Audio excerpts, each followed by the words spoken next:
you and to the Federation for bringing us together. Thank you for making this incredible night possible.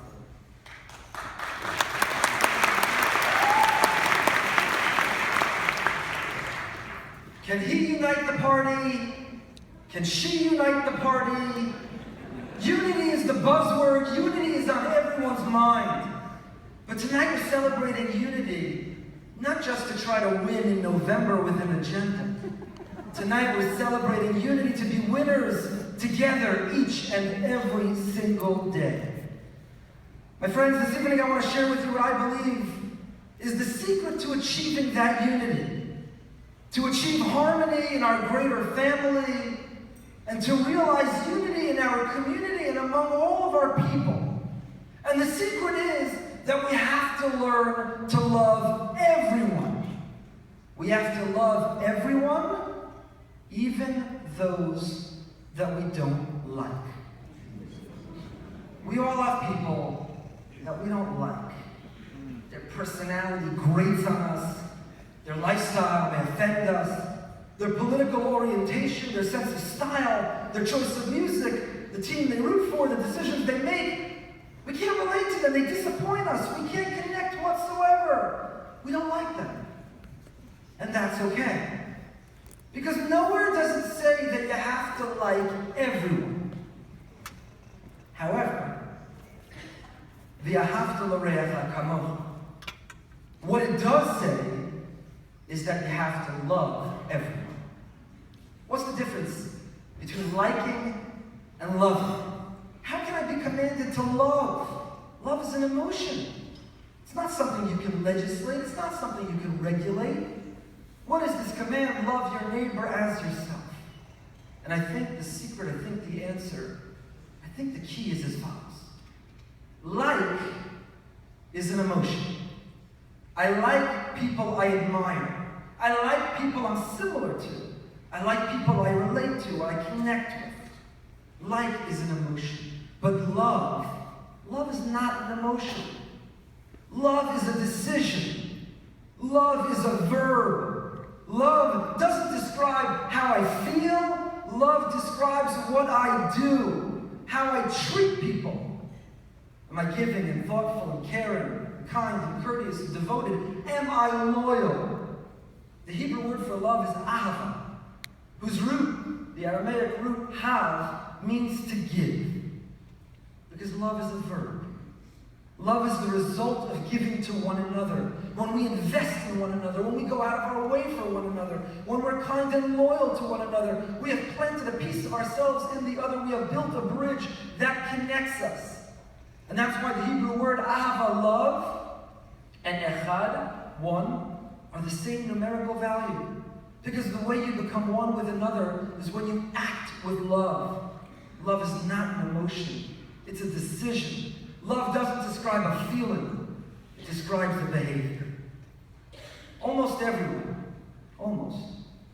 has at least some member of their family, their close family or their extended family, at least one member, maybe more, that they don't like.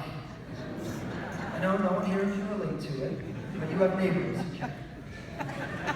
You may not approve of every member of your family's lifestyle. You may not agree with all their choices. You may not be able to be in a room with their ego. You may not be able to withstand their personality. But nevertheless, despite not liking them, we know that we have to love them. Because after all, that's what it means to be a family. You don't have to like every member of your family, but you have to love them. A family practices loyalty. A family deserves to expect commitment and kindness even among the members who don't like one another. So my friends, we the Jewish people, all 15 million of us in the world, we're one big family when everything is said and done. We likely don't approve of and don't admire, don't enjoy or like every member of our great big family. And that's okay. We don't have to.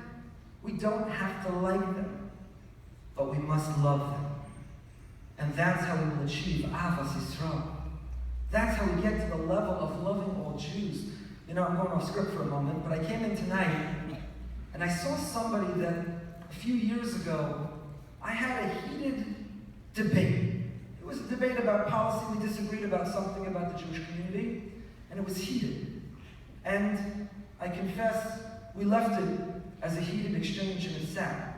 And I haven't seen that person until tonight, and when I saw them, they said to me, Rabbi Goldberg, unity, baby! And they gave me a huge hug, and I gave them a hug, because that's what it means to be part of a family. You can disagree. You cannot necessarily always even understand the other side where someone's coming from. But we have to love one another. You know, we often hear a call for greater tolerance. But tolerance is not what we need. You tolerate a bad rash. You tolerate the side effects of medicine. You tolerate that there's a poor Wi-Fi connection. You tolerate those things, but you never, ever should tolerate people. We don't tolerate people. We love people. And we love them even when we don't like them. We as a people were never at a higher level spiritually than when we came out of Egypt. We merited witnessing the open hand of the Almighty as He executed the 10 plagues and split the sea. And yet, He didn't give us the Torah. He did not bequeath to us the sacred, timeless Torah immediately when we came out of Egypt. It's not till this weekend, 49 days later. What took so long? If we were at the highest level then, what was missing that it took till now? It has been said so many times tonight. What was missing, what God was waiting for, was to see that we can function as a family, that we can love one another, that we can stand at the base of Mount Sinai, ki ish echad b'lev echad, one person, one beating heart. And only then was God ready to grant us His sacred Torah. This coming weekend we'll celebrate the seminal event that changed the world when we will re-accept the Torah in every synagogue and temple across this community and the world.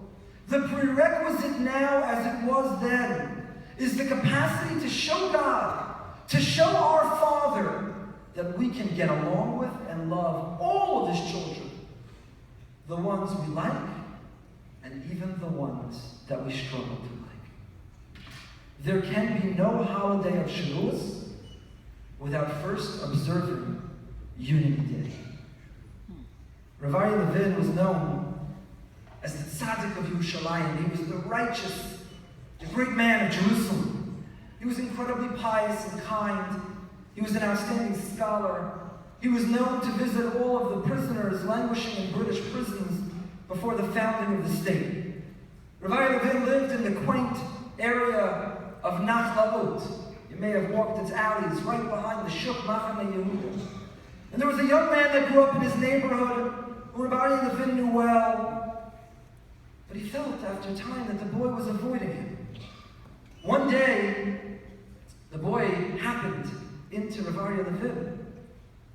And Rav Aryeh Levin said to him in that alleyway in Nachlaot, Moshe, my son, I miss you.